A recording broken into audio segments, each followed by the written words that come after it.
Hello students, देखो last class हम लोगों ने हाइड्रोजन बॉन्डिंग की थी। हमने देखा था हाइड्रोजन बॉन्डिंग क्या होती है, कितने टाइप्स की होती है, उसके क्या इफेक्ट्स होते हैं। हमने इसको थोड़ी देर डिस्कस किया था। आज हम बात करने जा रहे हैं स्ट्रक्चर ऑफ आइस की।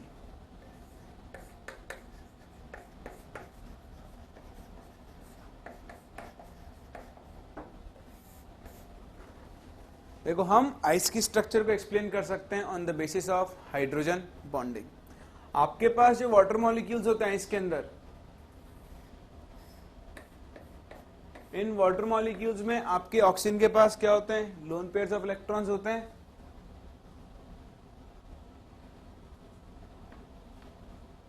जिन पर नेगेटिव चार्ज। इलेक्ट्रॉन्स है मतलब क्या है? इसके ऊपर नेगेटिव चार्ज है।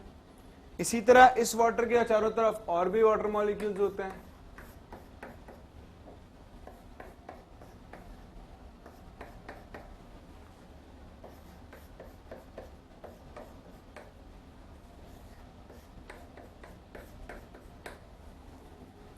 Again with their lone pairs like this or like this. तो यहां पर क्या होता है? देखो, सिंस ऑक्सीजन इज ज्यादा मोर इलेक्ट्रोनेगेटिव, इस पर कैसा चार्ज आएगा? नेगेटिव। और ये दोनों हाइड्रोजन पे कैसा चार्ज होगा? Partial positive.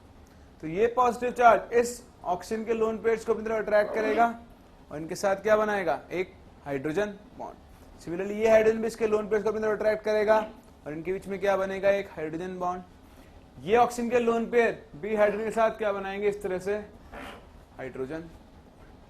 सिमिलरली यहां पर इन दोनों के बीच में हाइड्रोजन बॉन्ड बनेगा। अगर आप इधर देखते हो तो इन दोनों के बीच में क्या बनेगा? हाइड्रोजन बॉन्ड बनेगा।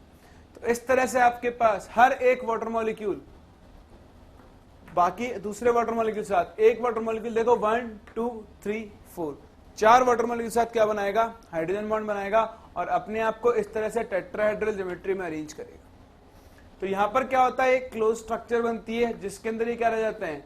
वॉइड और वैकेंट स्पेसेस।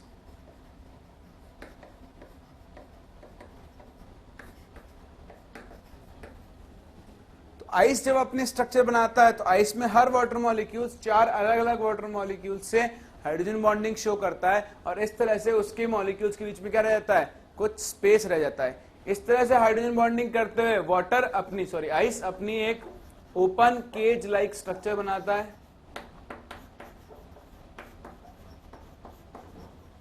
और इसकी सॉलिड स्टेट में आइस के अंदर यहां पर इन वैकेंट स्पेसेस में क्या होती है? एयर फिल हो सकती है, जिसकी वजह से आइस की डेंसिटी वाटर से क्या होती है? कम। जनरली किसी भी सॉलिड की डेंसिटी अपने लिक्विड से हमेशा क्या होती है? ज्यादा। लेकिन आइस की डेंसिटी वाटर से क्या होती है? कम, क्योंकि आइस के अंदर वाटर क्या करते हैं? आपके पास डिफरेंट नहीं, आइस के अंदर वाटर मॉलिक्यूल 4 अलग अलग वाटर मॉलिक्यूल साथ हाइड्रोजन बॉन्डिंग शो करते हैं, जिससे इसकी ओपन केज लाइक स्ट्रक्चर बनती है जहां पर वॉइड स्पेसेस होते हैं। इन वॉइड स्पेसेस की वजह से आइस की डेंसिटी वाटर से क्या होती है? ठीक है। तो ये होती है आपका स्ट्रक्चर ऑफ आइस, जिसे आप हाइड्रोजन बॉन्डिंग से ही एक्सप्लेन कर सकते हो और वाटर और आइस की डेंसिटी में डिफरेंस को बता सकते हो। और आपके पास हाइड्रोजन बॉन्डिंग एक जगह और काम आती है जहां हम कहते हैं association of molecules, association in solution. For example आपके पास एसिटिक एसिड या बेंजोइक एसिड, हम दोनों की बात कर सकते हैं। लाइक अभी हम अगर बात करते हैं एसिटिक एसिड की, तो acetic acid is CH3 C double bond O OH। ये आपके पास एसिटिक एसिड होता है। तो यहां पर क्या होता है? वाटर के अंदर 2 एसिटिक एसिड मॉलिक्यूल्स एक दूसरे के साथ हाइड्रोजन बॉन्डिंग शो करते हैं और एसोसिएट होकर वो एक डाइमर फॉर्म करते हैं। तो डाइमर देखो कैसे फॉर्म होता है? This C double bond O single bond O OH, this is your CH3 COH acetic acid. Similarly यहां भी आपके पास एक एसिटिक एसिड मॉलिक्यूल होगा। यहां पर इन दोनों के बीच में क्या होगी? Hydrogen bonding. इन दोनों के बीच में भी क्या होगी? Hydrogen bonding. और ये दोनों मॉलिक्यूल्स एक दूसरे के साथ एसोसिएट होकर क्या बनाएंगे? एक डाइमर। डाइमर मतलब 2 मॉलिक्यूल्स मिलकर एक मॉलिक्यूल बना रहे। तो ये डाइमराइजेशन किसकी वजह से हो रहा है? इस हाइड्रोजन बॉन्डिंग की वजह से। तो हाइड्रोजन बॉन्डिंग से हम इन सब चीजों को एक्सप्लेन कर सकते हैं, कंपाउंड्स की सॉल्युबिलिटीज को कंपेयर कर सकते हैं, मेल्टिंग पॉइंट्स, बॉइलिंग पॉइंट्स को कंपेयर कर सकते हैं, विस्कोसिटी बता सकते हैं। तो ये होती है आपके पास सिंपल हाइड्रोजन बॉन्डिंग, जिसके थ्रू आप ये सारी चीजें एक्सप्लेन कर सकते हैं। हम पहले भी इसको लास्ट क्लास में डिस्कस कर चुके हैं। फर्दर हम दो और special type of hydrogen bonding पढ़ने वाले थे जो हम आज पढ़ते हैं। देखो वैसे तो हम हाइड्रोजन बॉन्डिंग को बोलते हैं इंटरमोलिकुलर और इंट्रामोलिकुलर, लेकिन दो और स्पेसिफिक टाइप है आपके पास हाइड्रोजन बॉन्डिंग की, और वो दोनों टाइप्स क्या हैं? देखो हम और दो कैटेगरी में डिवाइड करने जा रहे हैं, एक अनसिमेट्रिकल हाइड्रोजन बॉन्ड्स और दूसरा होता है आपके पास सिमेट्रिकल हाइड्रोजन। ये बड़ा ही स्पेसिफिक टाइप के बॉन्ड है। देखो जितनी भी आपके पास आपने अभी तक हाइड्रोजन बॉन्डिंग पढ़ी है, नॉर्मल हाइड्रोजन बॉन्डिंग, वो सारी किस टाइप की होती है? Unsymmetrical type of hydrogen bonding. For example आपके पास दो मॉलिक्यूल्स हैं HA और HB, या फिर आप चाहो तो HA भी ले सकते हो, ठीक है। अगर इनके अंदर हाइड्रोजन बॉन्डिंग हो रही है, suppose A and B are more electronegative, तो यहां पर HA और इस HB के बीच में क्या हो रही होगी? Hydrogen bonding, like this. इस बॉन्ड को हम कहते हैं unsymmetrical hydrogen bond.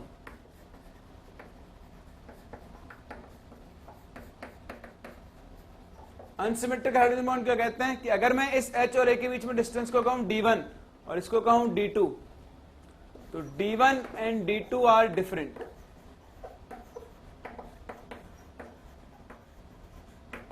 And D2 is greater than।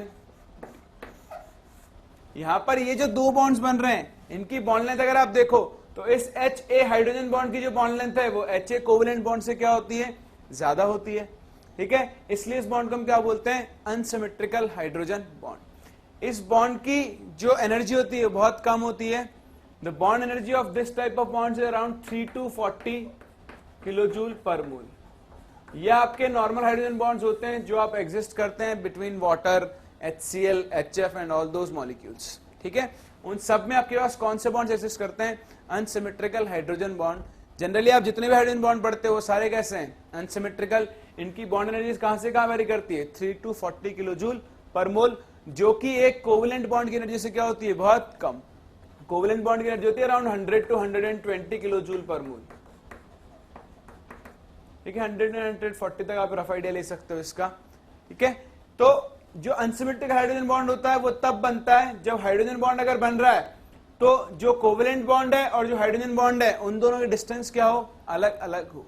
तो वो कौन सा बॉन्ड होगा आपके पास? अनसिमेट्रिकल हाइड्रोजन बॉन्ड, जिसकी बॉन्ड एनर्जी क्या होती है? बहुत कम, दैट इज 3 to 40 किलोजूल पर मोल।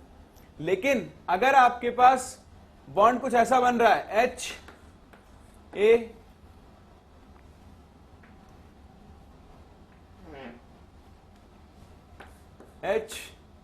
HAB कुछ भी ले लो, अगर ये डिस्टेंस है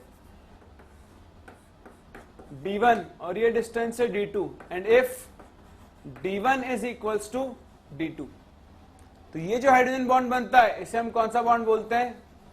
सिमेट्रिकल हाइड्रोजन। ये दोनों बॉन्ड कैसे दिखते हैं? Exactly equal. आप डिस्टिंग्विश नहीं कर सकते हो कि एक्चुअली ये हाइड्रोजन बॉन्ड है या फिर ये। दोनों की बॉन्ड लेंथ्स क्या होती हैं? इक्वल, और दोनों की बॉन्ड एनर्जीज भी क्या होती है? ऑलमोस्ट इक्वल, ठीक है। यहां पर आप ये नहीं बता सकते कि एक्चुअली ये हाइड्रोजन बॉन्ड है या फिर ये हाइड्रोजन बॉन्ड है। दोनों की अपीयरेंस बिल्कुल क्या होती है? सेम। तो जब इस तरह का बॉन्ड बनता है तो इस तरह का बॉन्ड को हम क्या बोलते हैं? Symmetrical hydrogen bond. It is a very strong bond,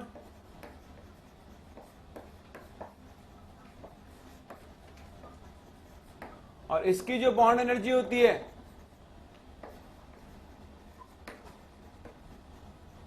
that is around 160 kilojoule. इसका जो इफेक्टिव बॉन्ड ऑर्डर होता है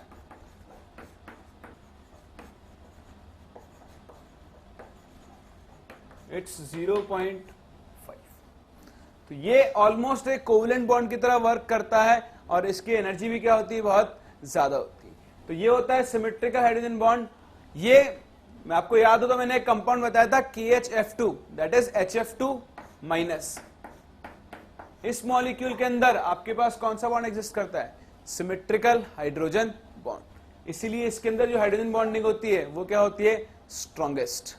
तो आप ये याद रखना, ये आपके पास फर्दर दो टाइप्स के और हाइड्रोजन बॉन्ड्स होते हैं, एक अनसिमेट्रिकल हाइड्रोजन बॉन्ड और दूसरा सिमेट्रिकल हाइड्रोजन बॉन्ड। जब डिस्टेंसेस अलग अलग होंगी तो उसे हम कहेंगे अनसिमेट्रिकल, जब दोनों डिस्टेंसेस सेम है तो उसे हम क्या कहेंगे, सिमेट्रिकल हाइड्रोजन बॉन्ड।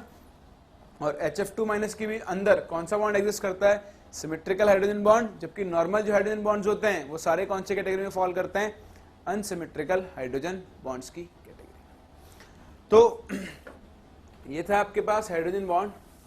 आज फर्दर हम लोग कुछ और टाइप्स के अट्रैक्शंस या इंटरेक्शंस पढ़ेंगे जिन्हें हम कहते हैं वैन डर वाल्स फोर्सेस। तो आप लोग हेडिंग डालो, different types of interaction forces.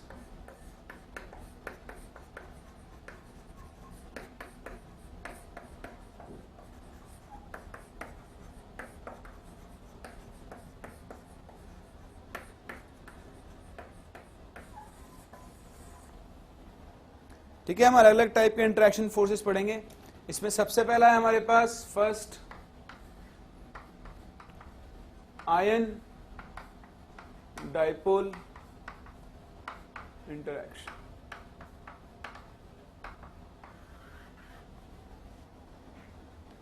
पहला आता है हमारे पास आयन डाइपोल इंटरैक्शन। देखो नाम से पता लग रहा है ये जो इंटरैक्शन है ये एग्जिस्ट करेगा एक आयन और एक डाइपोल के बीच में। तो generally this exist between an ion and a polar molecule. Polar molecule like HF, HCl, H2O etcetera. इस तरह के मॉलिक्यूल्स के अंदर कौन सा फोर्स एग्जिस्ट करता है, ion dipole interaction. For example Na+ in water. अगर हम बात करें तो Na+ क्या है, एक आयन है, इस पर कैसा चार्ज है, पॉजिटिव चार्ज। वाटर में ऑक्सीजन पे कौन सा चार्ज होता है, पार्शियल नेगेटिव, इन दोनों के ऊपर पार्शियल पॉजिटिव। तो वाटर का नेगेटिव एंड Na+ के पॉजिटिव एंड को अपनी तरफ क्या करेगा, अट्रैक्ट करेगा, और इनके बीच में कौन सा फोर्स एग्जिस्ट करेगा, आयन डाइपोल इंटरैक्शन फोर्स। ये जो फोर्स होता है this is responsible for the solubility of ions और this is responsible for the formation और dissolution of ions in solution। जैसे हम लिखते हैं ना Na+ एक्वस, तो Na+ एक्वस में क्या होता है, Na+ आयन को चारों तरफ से किसने सराउंड किया हुआ होता है, वाटर मॉलिक्यूल्स में। तो वो किस फोर्स की वजह से होता है, आयन डाइपोल इंटरैक्शन फोर्स की वजह से, जिसे हम कहते हैं हाइड्रेशन। तो ये था आपके पास पहले टाइप का force, ion dipole interaction. Second type के जो आपके पास फोर्स होते हैं those are known as dipole interaction forces। dipole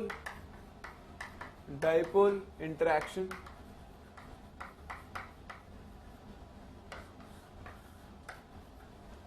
देखो डाइपोल इंटरैक्शन में क्या होता है आपके पास, सीधी सी बात है, this force exist between two और more polar molecules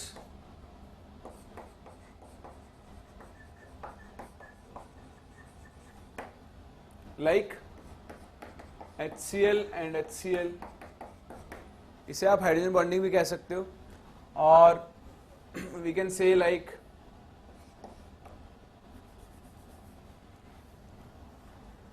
it could be, अगर आप कोई भी एक पोलर मॉलिक्यूल ऐसा हो, जनरली आपके पास सब ऐसे ही पोलर मॉलिक्यूल्स मिलेंगे, बट अगर हम एग्जांपल लेना चाहें लाइक NH3 एंड से NF3, ऐसा कोई भी मॉलिक्यूल, जब भी दो पोलर मॉलिक्यूल्स होंगे तो उनके बीच में कौन सा इंटरेक्शन एग्जिस्ट करेंगे, डाइपोल इंटरेक्शन। एक पोलर मॉलिक्यूल में क्या होता है, एक नेगेटिव पोल होता है और एक पॉजिटिव पोल होता है, ये आपके पास एक पोलर मॉलिक्यूल होता है, और एक पोलर मॉलिक्यूल में क्या होता है, एक डाइपोल एग्जिस्ट करता है। सिमिलरली दूसरा जब पोलर मॉलिक्यूल आएगा तो उसमें भी एक डाइपोल एग्जिस्ट कर रहा होगा, तो इसका नेगेटिव इसके पॉजिटिव को अपनी तरफ क्या करेगा, अट्रैक्ट करेगा, तो इनके बीच में कौन सा इंटरेक्शन काम करेगा, डाइपोल डाइपोल इंटरेक्शन। तो ये जो डाइपोल डाइपोल इंटरेक्शन काम करता है, this works between two polar molecules, इसलिए हम इसे क्या कहते हैं, डाइपोल डाइपोल इंटरेक्शन फोर्स। यह भी एक डाइपोल है, ये भी एक डाइपोल है, ये भी एक डाइपोल है, ये भी एक डाइपोल है। Hydrogen bond is a dipole dipole interaction.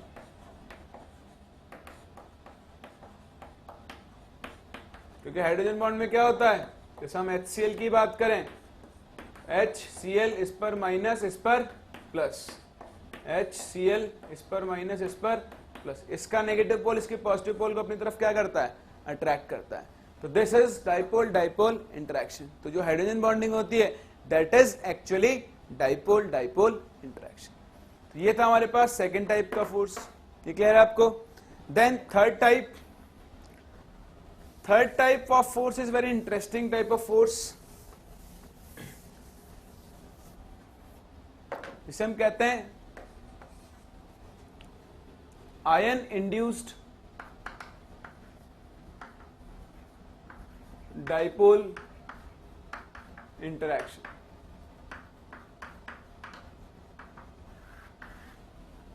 ये क्या था आपके पास, आयन इंड्यूस्ड डाइपोल इंटरेक्शन। ये फोर्स किसके बीच में एग्जिस्ट करता है, between an ion and a non polar molecule. अभी तक उन्होंने देखा पोलर मॉलिक्यूल्स के बीच में, ये फोर्स किसके बीच में एग्जिस्ट करेगा, एक आयन और एक नॉन पोलर मॉलिक्यूल के बीच में। इसमें क्या होता है, आपके पास एक ये मॉलिक्यूल है, सपोज ये है एक नॉन पोलर मॉलिक्यूल, यानी इसमें कोई नेगेटिव एंड्स नहीं है, कोई पॉजिटिव एंड्स नहीं है। इस मॉलिक्यूल के पास आपका एक आयन आता है एंड दैट आयन इज से Na+, या कोई भी एक पॉजिटिवली चार्ज आयन ले लो या नेगेटिवली ले लो, दोनों में से कुछ भी ले सकते हैं। ये पॉजिटिवली चार्ज आयन है, और इस नॉन पोलर मॉलिक्यूल में इलेक्ट्रॉन्स तो होंगे भाई, किसी भी मॉलिक्यूल में इलेक्ट्रॉन्स तो होते ही हैं। तो ये पॉजिटिवली चार्ज आयन इस नॉन पोलर मॉलिक्यूल के इलेक्ट्रॉन्स को अपनी तरफ अट्रैक्ट करेगा, तो इसके सारे इलेक्ट्रॉन शिफ्ट होकर कहां पे आ जाएंगे, यहां पे। तो इसके इस एंड पर कौन सा चार्ज आ जाएगा, माइनस, और इस एंड पर कौन सा चार्ज आ जाएगा, प्लस, बोलो आएगा। तो इसका पॉजिटिव चार्ज इसके नेगेटिव चार्ज को अपनी तरफ क्या करेगा, अट्रैक्ट। तो यहां पर इस आयन की वजह से इसमें क्या हो गया, एक डाइपोल इंड्यूस हो गया। इस डाइपोल के इंडक्शन से इन दोनों के बीच में क्या हो गया, एक वीक फोर्स जनरेट हो गया, जिसे हम क्या कहते हैं, ion induced dipole interaction force. इसमें क्या होता है, एक आयन ने एक नॉन पोलर मॉलिक्यूल के अंदर चार्ज इंड्यूस कर दिया है, इसलिए यहां पर इन दोनों के बीच में क्या हो गया, एक फोर्स एग्जिस्ट कर रहा है। अदरवाइज जनरल स्टेट में इनके बीच में कोई भी फोर्स एग्जिस्ट नहीं करता। तो सिंस इस आयन की वजह से डाइपोल इंड्यूस हुआ है, इसलिए इसे कहते हैं ion induced dipole interaction force. Then fourth type of interaction, वो भी कुछ इसी टाइप का है, that is dipole induced dipole interaction.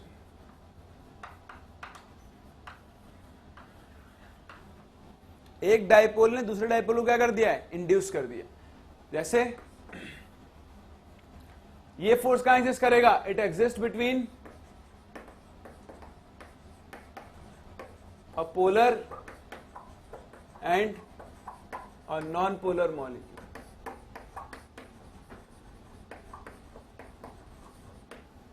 Like हम कह सकते हैं CCl4 in water, that is H2। तो इसमें क्या होता है, अगेन आपके पास एक नॉन पोलर कंपाउंड होता है,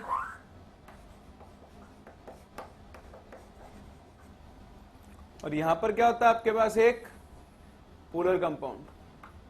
तो पोलर कंपाउंड में क्या होगा, पॉजिटिव पोल होगा और नेगेटिव पोल होगा। जिस तरह से आयन के केस में हुआ था, ये पॉजिटिव चार्ज इसके इलेक्ट्रॉन्स को अपनी तरफ अट्रैक्ट करेगा, तो यहां पर क्या होगा, नेगेटिव चार्ज जनरेट होगा। अगर इधर सारे इलेक्ट्रॉन्स आ गए तो इलेक्ट्रॉन्स इधर आ गए, तो यहां नेगेटिव, तो यहां क्या हो जाएगा, पॉजिटिव। तो इस डाइपोल की प्रेजेंस की वजह से इस नॉन पोलर मॉलिक्यूल में भी क्या हो गया, एक डाइपोल इंड्यूस हो गया, इसलिए हम इसे क्या कहते हैं, dipole induced dipole interaction force. तो ये एग्जिस्ट करेगा between a polar molecule and a non polar molecule. ये जो पोलर मॉलिक्यूल है ये नॉन पोलर मॉलिक्यूल को पोलराइज कर देता है और यहां पर एक डाइपोल इंड्यूस कर देता है, इसलिए इस फोर्स को हम क्या बोलते हैं, dipole induced dipole interaction force. ये समझ में आता है। Then the last type of force जो इन सबसे ही अलग है,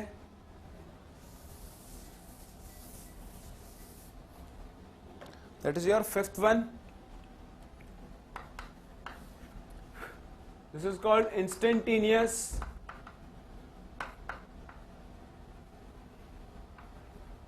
dipole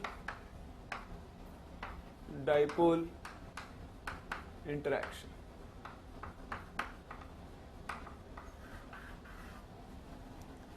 See, this force exists, or this type of force exists between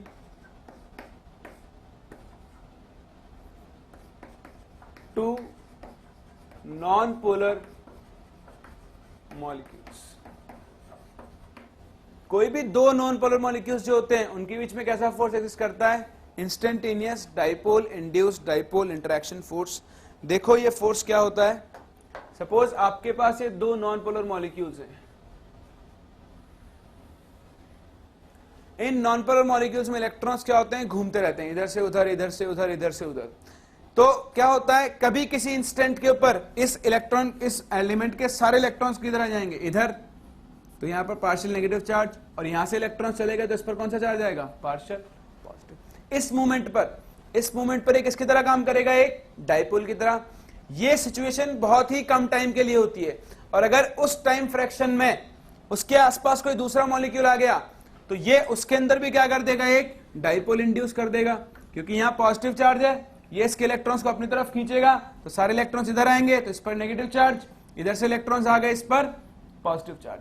अगर उस टाइम फ्रैक्शन के अंदर जब इसके इलेक्ट्रॉन्स इधर शिफ्ट हुए हैं, इसके आसपास कोई मॉलिक्यूल आ गया तो ये उसमें क्या कर देगा, डाइपोल जनरेट कर देगा। जैसे ही डाइपोल जनरेट होगा इन दोनों के बीच में एक अट्रैक्शन फोर्स काम करने लग जाएगा।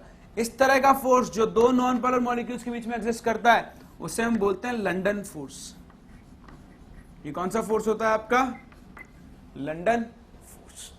तो जब भी दो non polar molecules like CCl4 and CCl4, यहां पर क्या हुआ, एक इंस्टेंट के लिए एक डाइपोल जनरेट हुआ, और उसी इंस्टेंट पर अगर उसके आसपास कोई दूसरा मॉलिक्यूल आ गया तो उसमें भी क्या हो गया, एक डाइपोल जनरेट हो गया। इसलिए इन दोनों डाइपोल्स के बीच में जो अट्रैक्शन फोर्स लग रहा है उसे हमने क्या कहा, instantaneous dipole dipole interaction force, जिन्हें हम लंडन फोर्सेस भी कहते हैं। ये समझ में आता है। These all 5 types of forces are basically van der Waals forces, जिन्हें आप week van der Waals forces कहते हैं। ये जो भी आपने पांचों टाइप पढ़े हैं ना, ion dipole, dipole dipole, ion induced dipole, dipole induced dipole and instantaneous dipole dipole interaction forces, these are all 5 types of van der Waals forces. इन सबको कंबाइंड फॉर्म में हम क्या बोलेंगे, वैन डर वाल फोर्सेस, जो अलग अलग atoms और molecules के बीच में एग्जिस्ट करते हैं, and these are weak forces. ठीक है, और इन फोर्सेस का भी कुछ ऑर्डर होता है। इन फोर्सेस का ऑर्डर क्या होता है, देखो सबसे पहले आता है आपके पास आयन डाइपोल, फिर आएगा डाइपोल डाइपोल, क्योंकि ये प्योर अट्रैक्शन फोर्सेस हैं, प्योर इलेक्ट्रोस्टैटिक फोर्सेस हैं। यहां पे एक आयन है, उस पर प्रॉपर चार्ज होता है, डाइपोल पे प्रॉपर चार्ज होता है। सिंस आयन छोटा होता है तो डाइपोल के ज्यादा पास आ सकता है, इसलिए इनमें ज्यादा अट्रैक्शन फोर्स होता है। फिर दो डाइपोल डाइपोल्स के बीच में, फिर ion induced dipole, then dipole induced dipole, and in last London forces.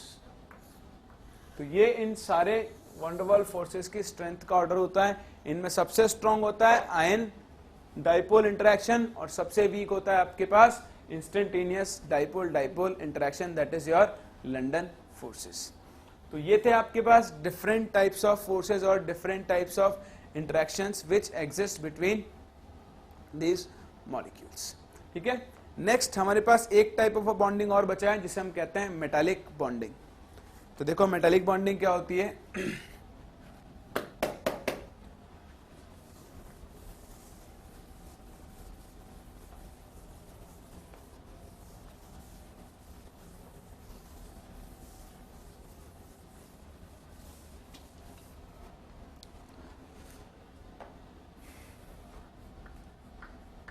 इसके नाम से ही पता लग रहा है,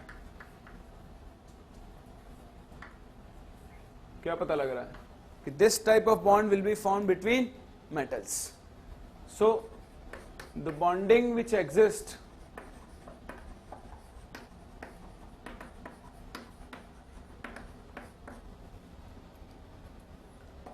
between two metals is called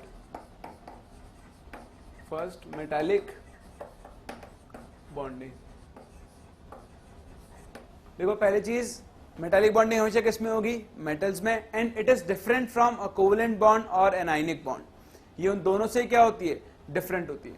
आपने छोटी क्लासेस में पढ़ा है और हमने शुरू में पढ़ा है metals always form lettuce.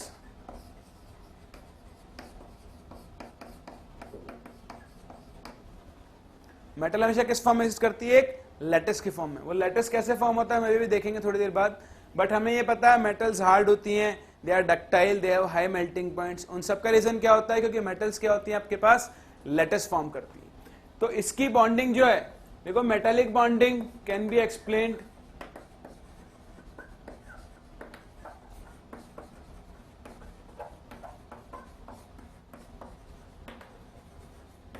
Bye electron sea model.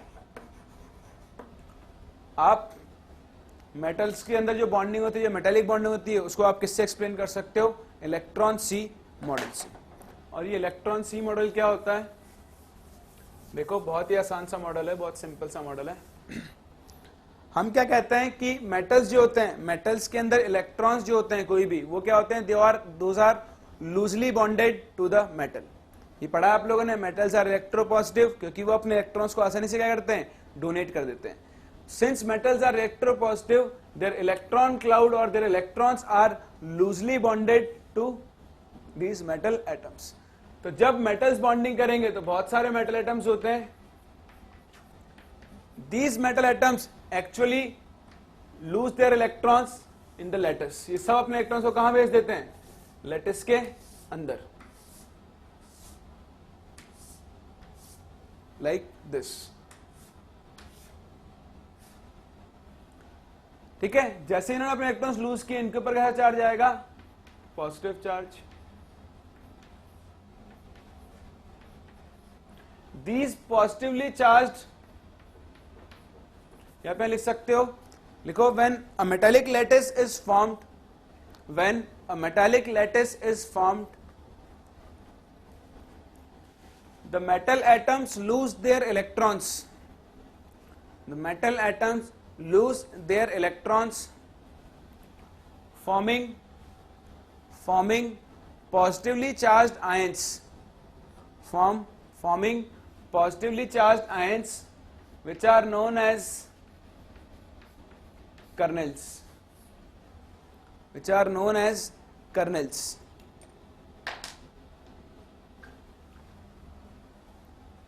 Because these kernels can be considered, these kernels can be considered to be dipped in a sea of electrons. These kernels can be considered to be dipped in a sea of electrons. देखो यहां पर क्या होता है आपके पास, इसीलिए हम इसे इलेक्ट्रॉन सी मॉडल कहते हैं. हम क्या मानते हैं, यहां पे देखो बीच में क्या होंगे, इनके इलेक्ट्रॉन्स.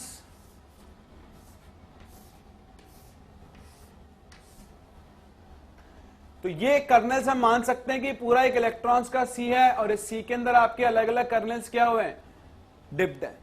तो दो कर्नल्स के बीच में क्या होंगे, इलेक्ट्रॉन्स. यानी अगर इधर एक कर्नल है, इधर एक कर्नल है, और ये मैं एक इलेक्ट्रॉन हूं, तो मैंने इस कर्नेल को भी पकड़ा हुआ है और इस कर्नेल को भी अपने साथ पकड़ा हुआ है। सेम इसी तरह अगले दो कर्नेल्स के बीच में जो इलेक्ट्रॉन्स होंगे उन्होंने उन दोनों कर्नेल्स को होल्ड किया हुआ होगा। सिंस यहाँ पे इलेक्ट्रोस्टैटिक टाइप ऑफ अट्रैक्शंस हैं, तो ये जो फोर्सेज हैं बहुत स्ट्रांग हैं, तो ये कर्नेल्स बहुत स्ट्रांग फोर्स से एक दूसरे से क्या हुए हैं, जुड़े हुए हैं। इसकी वजह से मेटल एक क्लोज्ड पैक लैटिस बनाता है और इनके एनर्जीज क्या होती हैं, सॉरी इनके मेल्टिंग पॉइंट्स क्या होते हैं, बहुत हाई होते हैं, इनके बॉइलिंग पॉइंट्स क्या होते हैं, बहुत हाई होते हैं। सिंस ये इलेक्ट्रॉन्स इस लैटिस में घूमने के लिए फ्री हैं, ये बॉन्डेड नहीं होते हैं, इधर से उधर मूव कर सकते हैं, तो ये इलेक्ट्रॉन्स इस लैटिस में मूव करने के लिए फ्री हैं। That is why metals are good conductors of heat and electricity. ये जो फोर्स है, इस फोर्स की वजह से क्या होता है, जब आप इसके ऊपर स्ट्राइक करोगे तो ये फोर्स क्या होता है, थोड़ा इलास्टिक सा फोर्स हो सकता है। तो इसी वजह से मेटल्स क्या होते हैं आपके पास, डक्टाइल होती हैं।